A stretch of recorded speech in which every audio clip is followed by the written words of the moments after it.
سلام. آیا تا حالا تو کشور ویتنام با قطار سفر کردید؟ در یک کشور کمونیستی؟ با ما همراه باشید. And how easy is it to travel by train in Southeast Asia? سلام دوستان، شب بخیر. الان ما در قطار هستیم و امشب میخواییم راجع به سفرهای ما از طریق هوش مصنوعی با شما صحبت کنیم. البته هوش مصنوعی خیلی خوب بود مارتین جان، ولی خب اطلاعات خوبی میده، ولی واقعا خود ما خیلی به اصطلاح تحقیقات زیادی کردیم که اطلاعات درست و صحیح رو به دست بیاریم. هوش مصنوعی خیلی خوبه و راهنمایی خیلی زیادی میکنه، ولی ما خودمون تونستیم از نظر رزرو بلیط هواپیما، رزرو قطار، رزرو اتوبوس، رزرو قایق و خودمون شخصا از خود کمپانیا رزرو بکنیم. مارتین جان، شما چه فکر میکنید؟ بله، اینجوری it's very difficult to try and book airplanes, trains, buses, especially if you're going to multiple countries.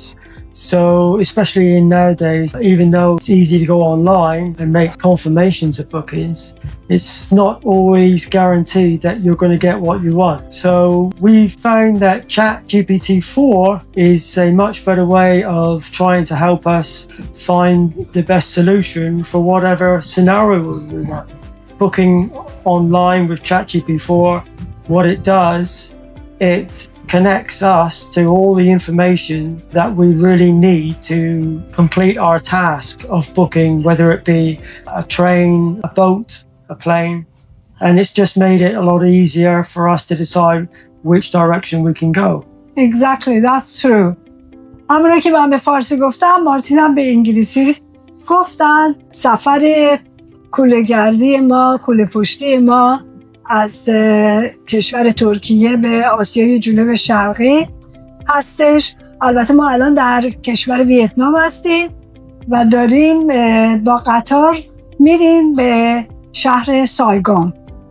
خب مارتین جان، صحبت‌های دیگه بازم داری که یه درد دلی با دوستان بکنیم که سفر کوله پشتی خیلی خوبه، ولی خب سختیاش هم هست. In terms of traveling within Vietnam, we think it's very easy to do. We use a company called Grab. In Iran it's called Snap. Snap, yeah. مثل اسنپ هست، ولی در کشور ویتنام گراب بهش میگن و خیلی هم ارزونه، بهتر از تاکسی است. تاکسیاشون گرونه. So what we do, we just set up an account. We don't really need much information, just our names, an email address, and you're set up. You book a car or even a motorbike to the destination where you want to go. You log in your location, for example, if you're in a hotel, and it will just connect, and it will tell you very much the same as Snap, when it's going to get there, how long it's going to take, and the price. So we set up an account with our card, our debit card, and we don't have to pay any cash, we don't have to pay the driver. It's all done automatically. We pay for the taxi, the money doesn't come out until we get collected, and we go to this destination, and we've never had a problem with it, so it's been very good. Yes, exactly. این سیستمی که به اسم گراب هست در کشور ویتنام خیلی راحته. یعنی شما یه حساب باز میکنی و یه شماره تلفن و یه ایمیل میخواد، و خوبی که داره اینه که شما به راننده اصلا پول نقد نمیدید.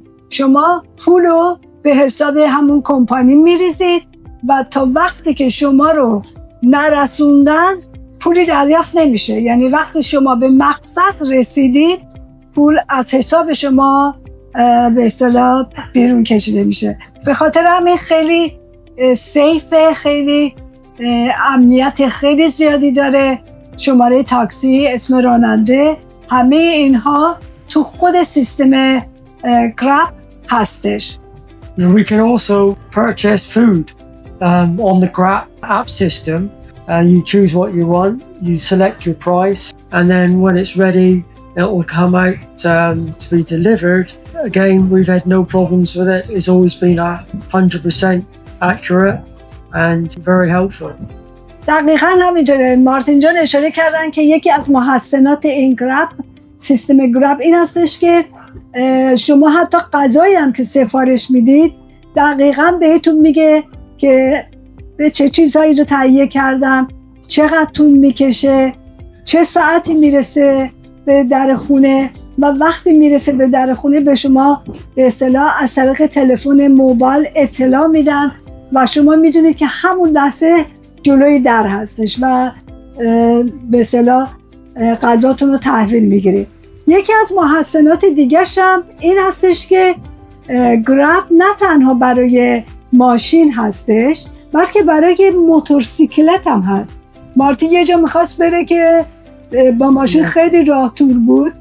Yes, we went to a computer shop, didn't we? آره، به یه فروشگاه کامپیوتر میخواستم برن که البته چون مسیرش خیلی طولانی بود با تاکسی خیلی به اصطلاح تو ترافیک زیاد معطل میشد، به خاطر همین از طریق سیستم گراب موتورسیکلت سفارش داد که سریع موتورسیکلت اومد و در عرض 10 دقیقه مارتین رو رسون به اون فروشگاهی که میخواست کامپیوتر به اصطلاح بگیره و خیلی راحت بود. این هم یکی از محسنات گراب هست. موتورسیکلت، ماشین شخصی به صورت تاکسی ارزون و همینجور رسیدن غذا، سفارش غذا برای مشتریان. خیلی سیستم جالبی است.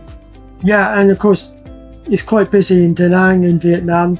There's a lot of traffic around, but there's so many motorbikes around. It's just easier to get on a motorbike and weave your way through the traffic. That's right, yeah. Much faster. Yeah. البته به دوستان اینم بگم که ما داریم با گیمبل کار میکنیم. این گیمبل ما برای اولین بار گرفتیم و فکر کنم تصویر ما داره یه مقدار کج‌تر میشه. It's got a life of its own. آره، فقط بیام این طرفی. نه، خلاصه اینجا باید ما کات کنیم.